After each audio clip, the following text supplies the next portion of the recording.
Hola, hola, bienvenidas sean todas las personas a este su espacio, a este su podcast. Yo soy su host, Dayo Bando. Estoy muy agradecida de estar aquí con ustedes. El día de hoy quería tener una conversación un poquito profunda con ustedes, abrirles mi corazón. Les cuento que para las personas que me siguen en Instagram les había contado que la semana pasada fue una avalancha de muchas emociones fuertes, algunas de ellas dolorosas. He estado bastante reflexiva.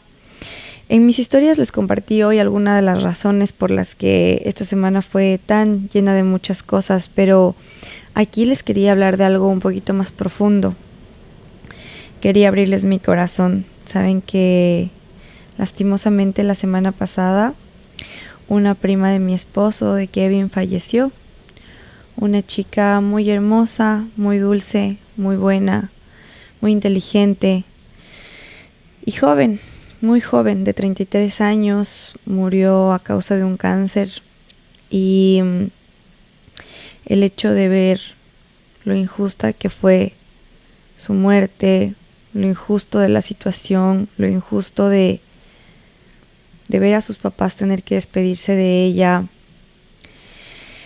lo injusto de ver a su novio tener que darle su último beso, fue algo que me tocó mucho y que esta semana me tuvo bastante reflexiva, triste, pensativa y pensando en muchas emociones que ya habían venido antes a mi vida. Creo que la familia de Kevin han sido personas realmente muy amorosas conmigo, se han ido convirtiendo en mi familia aquí, y ver todo esto me ha tenido bastante bajoneada. Entonces, nada, el día de hoy yo quería compartirles cómo ha sido para mí un proceso de duelo por el que pasé recientemente. Para nada quiero comparar. Sé que esta pérdida es algo que no tiene un punto de comparación, que es algo terriblemente doloroso, pero les quería compartir esta parte para mí de cómo fue mi duelo con Taz. Como les digo, no tiene un punto de comparación, pero tal vez siento que este proceso tal vez podría servir en algo a alguien. Entonces el día de hoy voy a estar compartiéndoles acerca de esto. Para las personas que no me conocen mucho, Taz fue mi gatito. Yo lo tuve desde el primer momento en el que él respiró. Mía es la gatita de Kevin, mi esposo, y Mía era la mamá de Taz. Así que desde el primer instante en el que ella entró en labor de parto, ella acudió a mí, yo compartí con ella ese momento. Así que desde el primer instante yo conecté con Taz. Ella tuvo varios gatitos, pero Taz siempre fue el que necesitó más atención. Taz era el que no podía lactar, entonces había que darle tetero cada 2 horas. Aparte comía mucho, entonces todo el tiempo estaba llorando para que le dé su comida. Taz siempre fue como el que fue el último en abrir sus ojitos. Tuvo problemas para aprender a usar su caja de arena, tenía que lavarle la cola con Kevin, le lavábamos todos los días.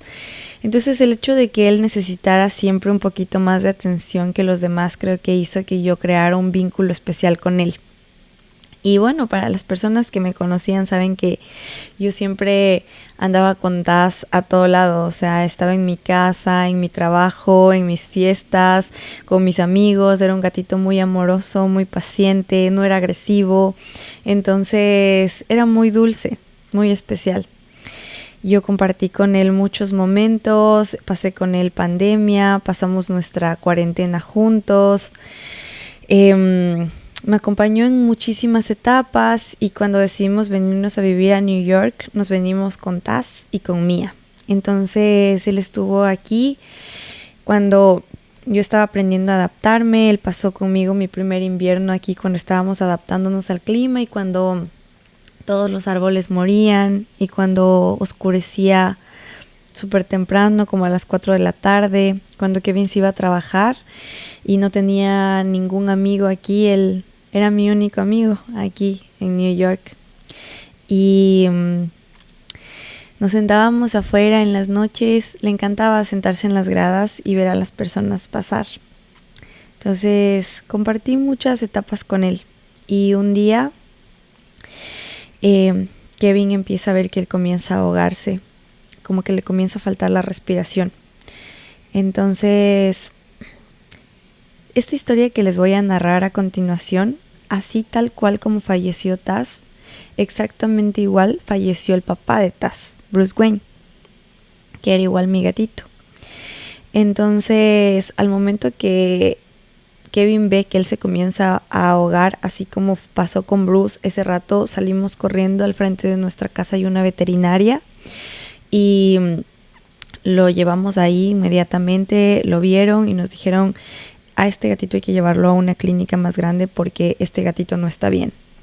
Entonces la clínica más cercana estaba a 10 minutos de distancia. Entonces nos subimos al carro. Kevin, mientras iba manejando a toda madre, Taz iba ahogándose, no podía respirar, su lengüita se iba poniendo morada, sus ojitos.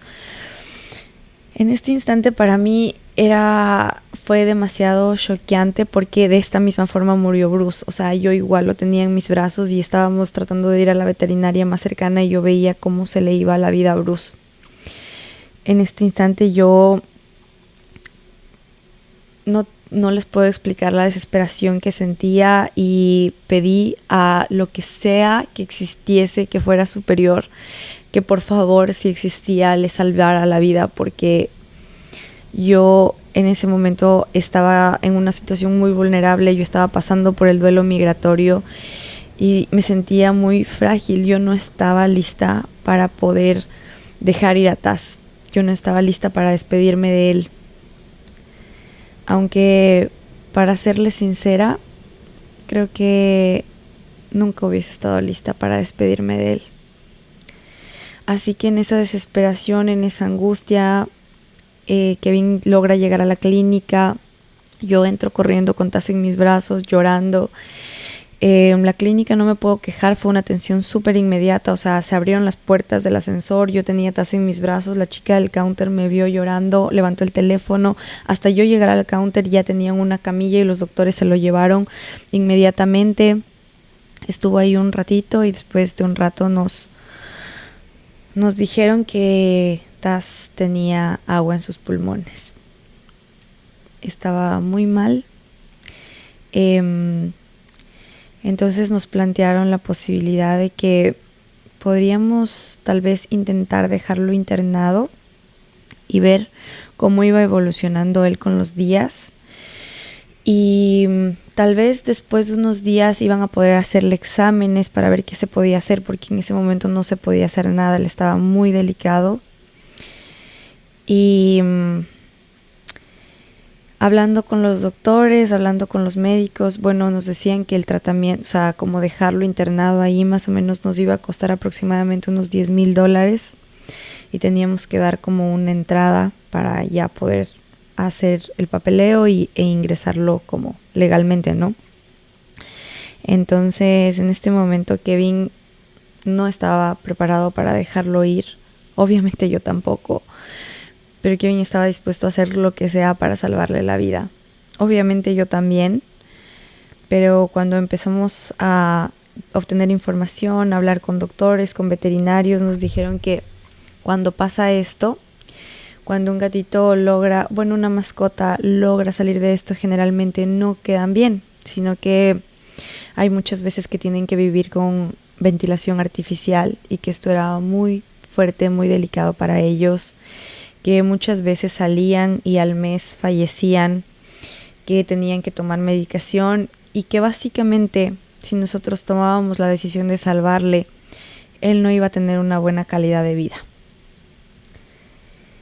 Y la otra opción era dormirlo. Entonces, como les digo, ninguno de los dos estábamos preparados para dejarlo ir, pero ese fue el momento en el que yo entendí que no podíamos ser egoístas y que había llegado el momento de despedirnos en este viaje. Fue bastante rápido.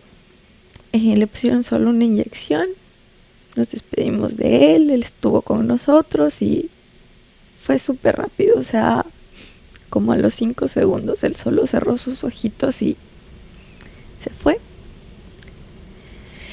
Y ahí empezó mi proceso de duelo, que es de lo que les quiero hablar hoy, porque al principio yo ni siquiera podía entender que él estaba muerto. No, mi cerebro no podía entender eso. Recuerdo que yo llegaba del gimnasio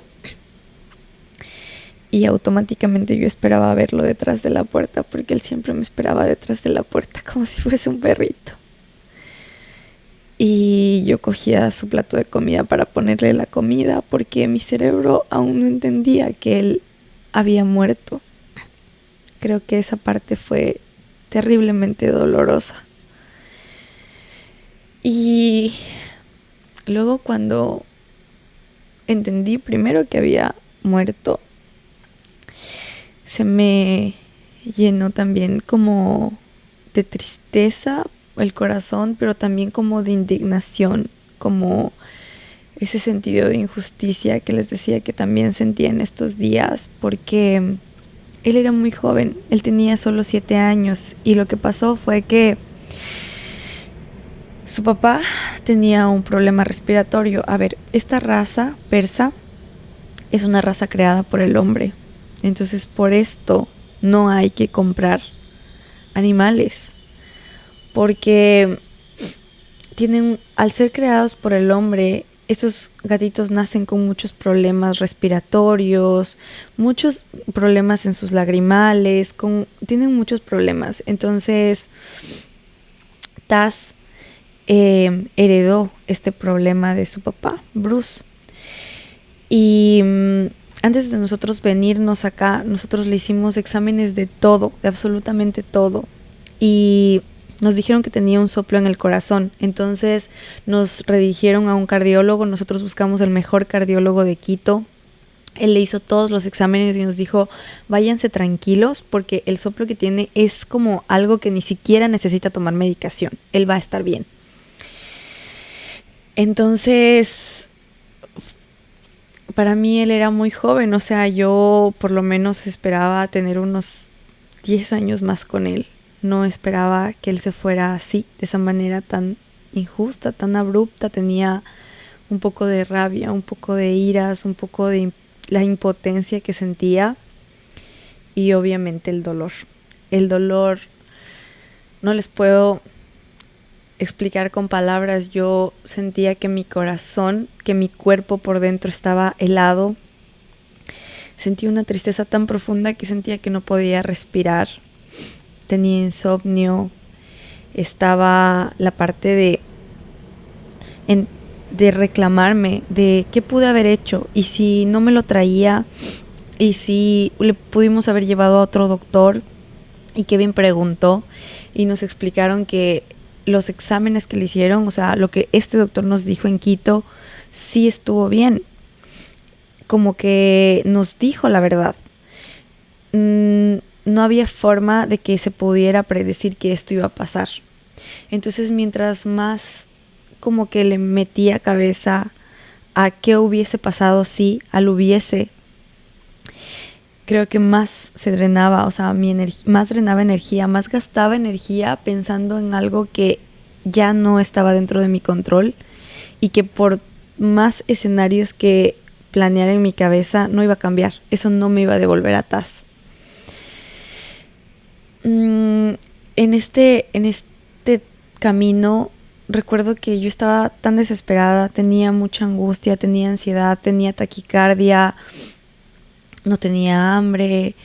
Yo estaba desesperada y comencé a buscar información por todo lado. O sea, yo estaba tratando de entender qué era lo que estaba pasando, qué onda con la muerte.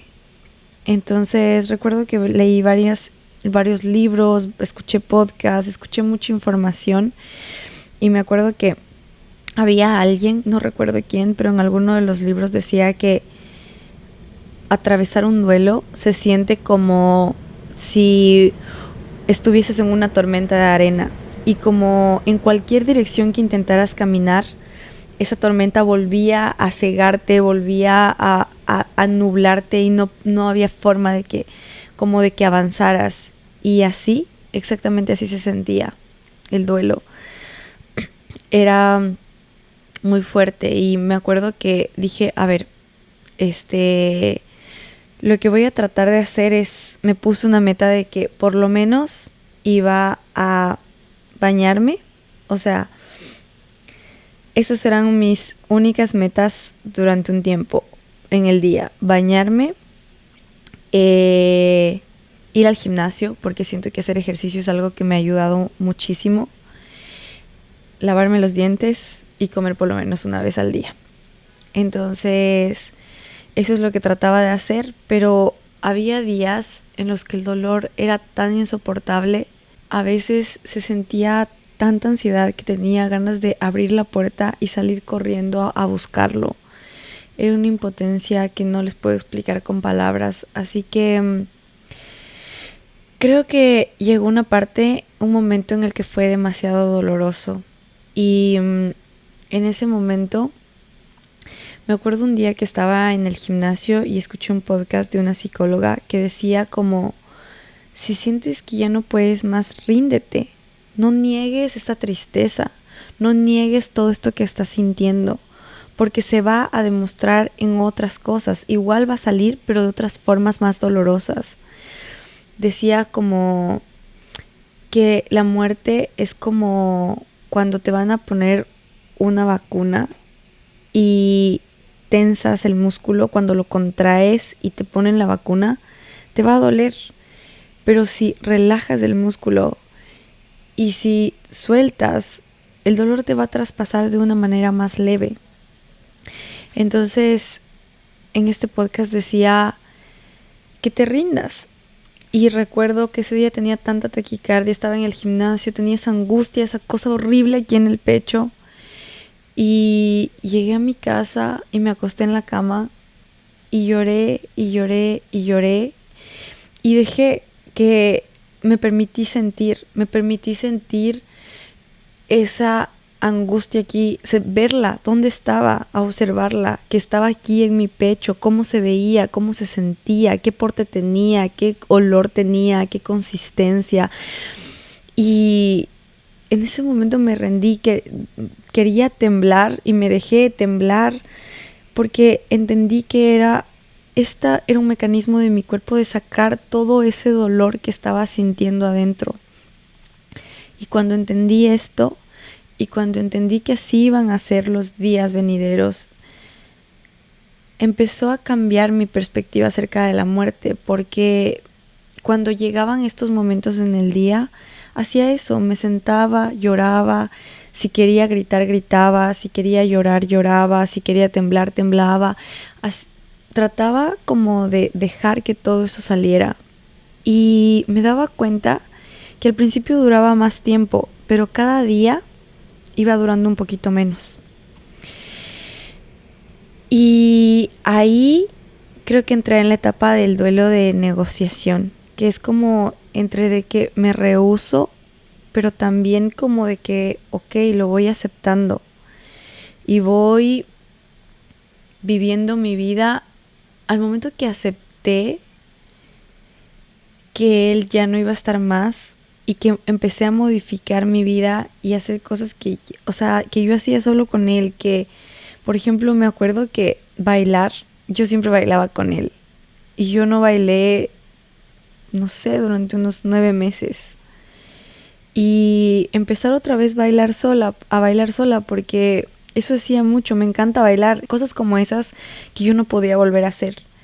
Entonces como entender que ahora tenía otros nuevos roles fue algo que fue muy duro y doloroso, pero ahí, en ese momento en el que me rendí, fue cuando empecé a recibir las enseñanzas tan poderosas que viene a enseñarte la muerte, porque siento que la muerte es una maestra que trae consigo enseñanzas, demasiado poderosas. Entonces ahí empecé a observar empecé a cuestionarme muchas cosas, empecé a observar sin juicio, a cuestionarme lo de la muerte, qué somos, a dónde vamos, por qué estamos aquí. Empecé a observar que todos los árboles son similares, pero a la vez son únicos, tienen una forma singular. Y eso pasa con toda la naturaleza, con las hojas de los árboles, con las piedras, con los animales. Todos los gatos son similares, pero todos son únicos, con una diferente personalidad, con un color diferente. Así somos todos los seres humanos, similares, pero a la vez somos únicos en este universo infinito. Y al darme cuenta de la infinidad del universo, como si me voy desde lo micro a lo macro, o sea, si estoy ubicada aquí en este espacio, en mi apartamento, y empiezo a ver como la ciudad de Nueva York, como el continente americano, como el planeta Tierra, como todos los planetas, como el universo, y ver lo infinito que es y lo diminutos que somos en comparación, que somos solo una partícula en este universo, y luego empezar a ver hacia lo micro, hacia los animales más pequeños, tal vez los perros, tal vez los gatos, luego tal vez las ardillas, las ratas, las cucarachas, luego ver las bacterias, los átomos, e irme hacia lo micro y ver que todo también es infinito. Empezar a observar cómo las constelaciones tienen una forma similar a las conexiones neuronales, pero nuestro sistema nervioso también es similar, pero las conexiones de las raíces de los árboles bajo la tierra es similar, y darme cuenta que todo estaba conectado fue algo que me empezó a llamar mucho la atención. Y empecé a darme cuenta de lo poderoso que estás y este amor que tengo con él, porque aún después de irse empezó a enseñarme tantas cosas como estas, de que, a ver, ¿qué estoy haciendo yo en este mundo? A cuestionarme y a darme cuenta que estoy conectada con todo esto, y que al igual de abundante como es todos los árboles, toda la naturaleza, todo el universo que es infinito, yo también soy un ser vivo, y yo también soy abundante, y yo también soy infinita. Y empezar a notar esto y empezar a observarme, a darme cuenta que no me conocía lo suficiente, a darme cuenta que a pesar de haber estado conmigo toda mi vida, todavía no me había observado tanto.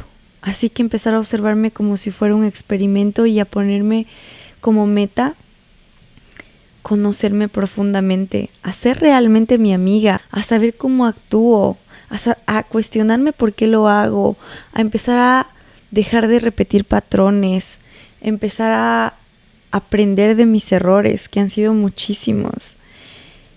Y su muerte me llevó a todo esto, a entender las cosas realmente importantes de la vida, a entender que tal vez las marcas no sean importantes, o tal vez no sea tan importante las cosas materiales que tienes aquí. Al observar la huella de lo que Taz dejó en mí, siento que entendí también que es muy importante la huella que vamos a dejar, que lo único que tenemos seguro en esta vida es que todos nos vamos a morir. Pero qué importante es la huella, es decir, lo que enseñas a otras personas, el amor que les das a los otros, lo amable que puedes llegar a ser con las demás personas. Empecé a entender la magia de los momentos, porque al igual que todo en la naturaleza, los momentos son únicos e irrepetibles. Y entender la magia de eso me llevó a estar más tiempo en mi presente, a valorar más estos momentos, a valorar más la compañía que tengo ahora, que no va a ser para siempre, a valorar más los besos, los abrazos, las risas. Y al cuestionarme esto de los momentos, también entendí que voy a extrañar todos los días de mi vida Taz de una forma física. Pero esto me llevó en cambio a la meditación, a conectarme con mi respiración, a aprender a separarme de mis pensamientos. Los pensamientos me di cuenta que son como una grabadora que todo el día nos están hablando. Y aprender a darme un break de esto es una de las cosas más mágicas que he aprendido de mi duelo. Y saber que puedo cerrar mis ojos, respirar y trasladarme cuando quiera a los momentos más hermosos que viví con Taz. Y que puedo quedarme ahí todo el tiempo que quiera, también es algo que me ha traído mucha calma. Y en este viaje de investigar, de leer, de buscar respuestas, recuerdo que leí un libro que se llama Señales, el lenguaje secreto del universo. Y en este libro ni siquiera me lo terminé de leer porque tengo que confesar que estaba un poco escéptica. Y en este libro habla como cuando nosotros somos energía y que esta energía traspasa las leyes de la física. Entonces, este libro habla de que cuando pierdes a un ser querido puedes pedirle señales. Y la verdad les tengo que confesar que sí, yo estaba muy escéptica al principio respecto a esto. Y decía que, pues, ella decía, nada pierdes, pide una señal de algo que tal vez tenían en especial los dos, tal vez una canción, decía que se puede manifestar en números, en sueños, en los animales. Entonces, la verdad ni siquiera me lo terminé de leer, pero un día en el que sentía esto que les digo, que no puedo respirar, porque el duelo es un proceso en el que hay días en los que sientes que ya te sientes mejor y luego en un instante te desmoronas otra vez como el primer segundo. Yo les puedo decir que desde el día en el que Taz murió hasta el día de hoy, no ha habido un solo día en el que yo no le piense, y hasta el día de hoy hay días en los que simplemente me derrumbo y empiezo a llorar como el primer instante en que lo perdí. Entonces decía que le pidas una señal. Ese día que yo estaba como tan triste, le dije como, ok, dame una señal, pero necesito que sea una señal muy específica, algo muy, de verdad necesito creer, necesito que sea algo muy creíble.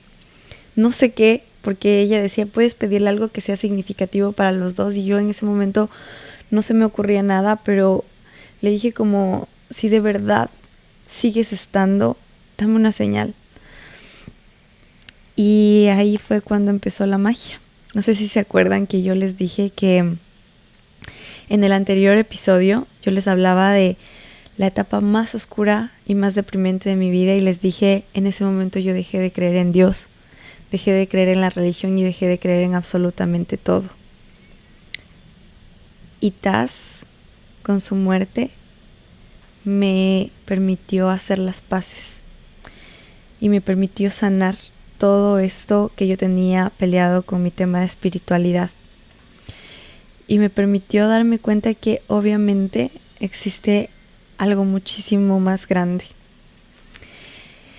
Y me ha mandado muchísimas señales, pero las primeras que me mandó fue unas mariquitas. Yo veía mariquitas en todo lado, o sea, me despertaba y estaba dentro de mi cuarto, iba al banco y veía una mariquita, iba al gimnasio, en el locker donde iba a dejar mi maleta estaba una mariquita. O sea, fue tan irrefutable las pruebas que él me mandó, las señales que él me mandó, que eso fue algo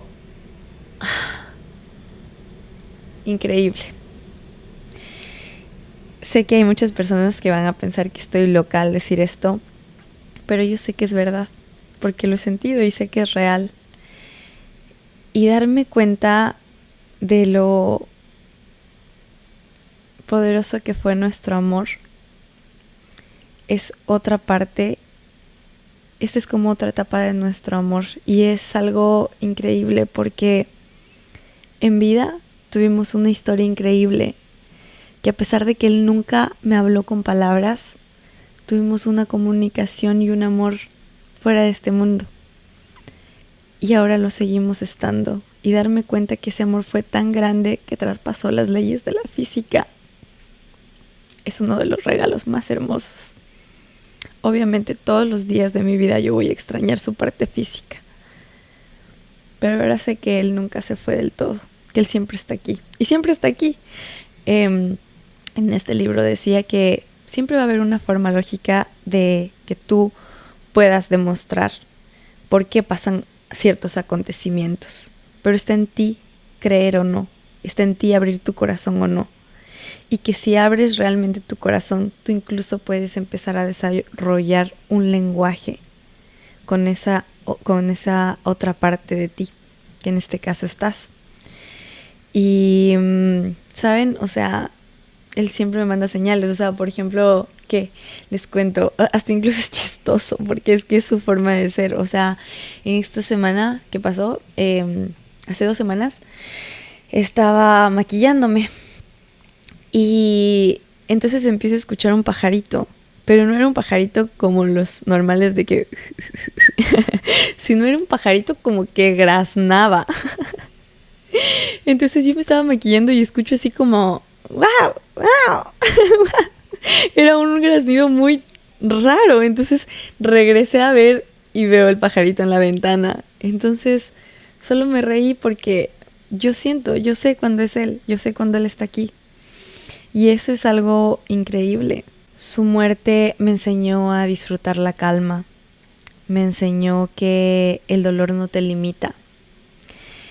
Al contrario, te hace más fuerte, te hace más sabio. Y el dolor incluso te da cierta ventaja ante las demás personas. Me enseñó a estar en el presente, a quedarme aquí. Porque a veces la vida en días como esos, cuando pasa el duelo, se pueden ver lentos, pero en años la vida pasa rapidísimo, la vida solo es un suspiro. Entonces a quedarme aquí con las personas que amo, tratando de ser amable, tratando de dejar huellas, tratando de disfrutar cada momento único e irrepetible, porque también puede ser el último. También me enseñó a hacer las paces con la tristeza. La tristeza me enseñó a crecer. Y también me enseñó la profundidad de nuestra relación, porque ahora sé que el dolor que sentí fue en dimensión a la profundidad de nuestro amor. Y replantearme toda mi vida, replantearme qué es lo que quiero, reevaluar mis prioridades, cuidar de los que amo, no dejar pasar las oportunidades de decirles a mis seres queridos cuánto los amo, si puedo ayudarles, darles una mano. Y saber que la respuesta, que lo que venimos a hacer esta vida, que lo más bonito que tiene esta vida es el amor. Así que estoy muy agradecida por la vida de Taz y por todo lo que vino a enseñarme en vida y me sigue enseñando cada día. Y espero que esta historia les sirva también a ustedes. Y por último les puedo decir que si pudiese regresar el tiempo, aún después de todo el dolor que sentí por perderlo de alguna forma, en esta forma física, volvería a vivir absolutamente toda nuestra historia porque es de mis historias favoritas de amor. Gracias por estar aquí el día de hoy, gracias por escucharme. Si es que les gustó este capítulo pueden compartirlo y ya nos vemos en nuestro próximo episodio. Les mando un besito.